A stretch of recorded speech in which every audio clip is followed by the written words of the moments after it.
এখন সকালের জলখাবারে বানাবো হচ্ছে পরোটা। ও যেহেতু বলছে খাবে না, খাবে পরোটা, তো দুটো লেচি কেটেছি। আর এদিকে হচ্ছে বাড়িতেই বানানো এই যে পনির। ভাবছিলাম আর একটু বেশি হবে, এটুকু হয়েছে, হাত দিয়ে করব না। তারপরে এখানে দিয়েছি লবণ, চাট মশলা, কাঁচা লঙ্কা, ধনিয়া পাতা, ব্যাস। একটু মিষ্টি দিলে ভালো থাক। এটাকে ভালো করে প্রথমে মিক্স করে নিচ্ছি। এদিকে লাল আটা মেখে নিয়েছি। এবার যেরকম আমরা আলু পরোটা বানানোর সময় ভরে নিই পুরগুলো, ওইভাবেই এই পনিরের ইসেটা এটাতে ভরে নেব। কিন্তু ভেতরে ভরাও হয়ে গেছে। এবার সুন্দর করে বেলে নিয়েছি।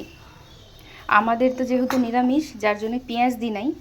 আর এটাতে না একটু পেঁয়াজ কুচিয়ে দিলেও খুব ভাল লাগে। এদিকে কড়াইতে আমি তরকারি রান্না করছিলাম, প্রচুর বাসন হয়ে গেছে। আর আমি তাওয়া বের করিনি, ঝপাঝপ করে এটাতেই ভেজে নেব পরোটাগুলো।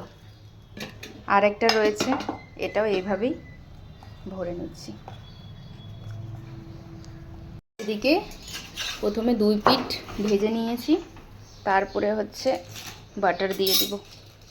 বাটার দিয়ে ভাজবো, বাটার দিয়ে ভেজে নিচ্ছি। বলছে বাটার দিয়েই ভাজো।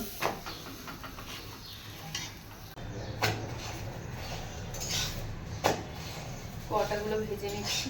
ওকে বলছি 10 মিনিট দাঁড়া, হয়ে যাবে। বলছে না থাক। তেল দিয়েও ভাজা যায়, আবার ঘি দিয়েও ভাজলে ভালো লাগে। বাটার দিয়ে করে নিচ্ছি। সকালবেলা একটু হেলদি খাওয়াটা ভালো, তাই না?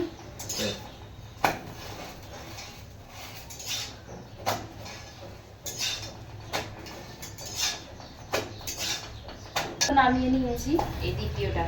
আর এখানে অর্ধেক রয়েছে, আমি খাইনি। ওকে হচ্ছে অর্ধেকটা দিয়ে পাঠিয়েছি। খাবে না বলছে, প্যাক করে দিয়েছি, খেয়ে নেবে অফিসে। আসলে এই পনির পরোটা আমি বাড়িতে প্রথম বানাচ্ছি, এর আগে কোনোদিনও বানাইনি। বললাম টেস্ট করো তুমিও, একা একা খেতে না ভালো লাগে না। এটাও ভেজে নিচ্ছি। কিন্তু পনির পরোটা আর হালকা একটু করে চা করে নিয়েছি, কারণ পরোটা হলে চা খেতে খুব ভালো লাগে আমার। আর চাইলে একটু টমেটো কেচাপ এগুলো নেওয়া যায়, আমি অত সকাল সকাল এগুলো নেব না।